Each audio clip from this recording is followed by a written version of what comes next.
Welcome back to a new Charlie Talks. I was just answering a DM a moment ago. Some joint hitting me back, asking why I've been playing on a phone. I just replied back. You thought I was feeling you? Girl, you a munch. You're hungry for lunch. Shorty, you're nuts. We going straight Dutch. Because you have to pay your way. But enough of that. Let's start the show. A few weeks ago, Phoenix Suns owner Robert Sarver was suspended by the NBA for a year and fined $10 million for his role in violating workplace standards. Whether his punishment fits the crime is hard to say. What I can say is that hate must be really strong when you're willing to sacrifice a big bag to practice it, and that's on God.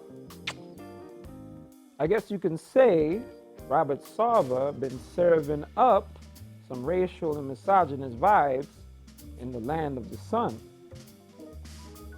Reports say that Sarver ran the organization like a Donald Sterling doppelganger. I mean, just like the brother. And to put the cherry on top with some good old-fashioned sexism, because ain't no party like a sexist party, because a sexist party don't stop. And that's mainly the problem. You gotta stop. Stop doing creepy stuff, brother.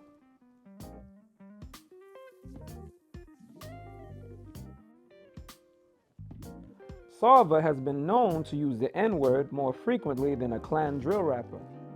It's a good thing he doesn't own the New York Knickerbockers. That name alone could go left, if you get my drift. Many in the organization claim that Robert turned the Suns' offices into a toxic place. And when I say toxic, I mean more toxic than Camp Lejeune water in Mississippi and Flint and Lower East Side, and we can do this all day. Sarver created a culture that could only be matched with Vince McMahon's WWE era and any president running the country before Reconstruction. I mean, it was hard. Head coach Monty Williams said he was in disbelief by what he heard. I would be too if I found out my boss is a big bigot and got tempted to touch hands Wayne Wonder. To all the ladies in the dance, oh, yeah. I remember we were at this party in East Flatbush. That song came on, and I grabbed up on this little thick Trini gal, and I'm sorry for that. I was just triggered. It's a good time. Anyways, all-star guard Devin Booker said this isn't the man that I know.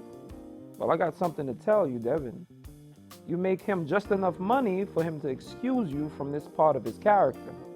But let you start playing like Russell Westbrook did last season, Sarver going to be calling out more N-words than an ESPN spelling bee moderator.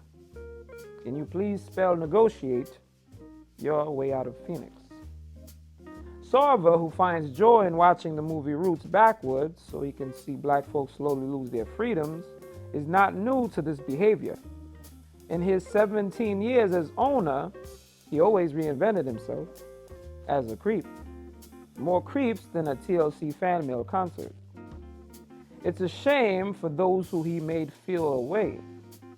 How can we help these sad-ass saps like him fix their life and their Mac? And maybe we need to have the NBA owners go through a rigorous don't be a creepy guy in the office training where we throw them in an office with some super bad vixens and minorities and just wait. They say the cream rises to the top. Well, the creeps will rise as well. Rise like a phoenix. Ironic, isn't it? Another important part of the training will be teaching them new ways of saying the N-word without actually saying it.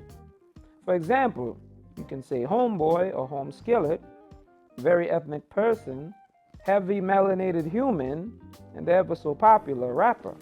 Keep it simple. With all of this controversy, Robert Sarver has decided to put the team on the market.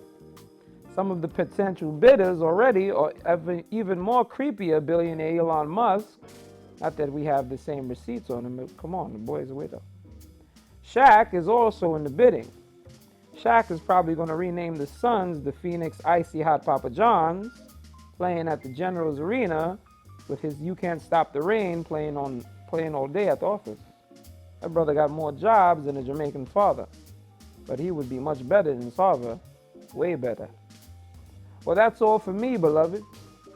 I would like to stay here and chop it up more with you, but I ain't gonna lie, I don't want to.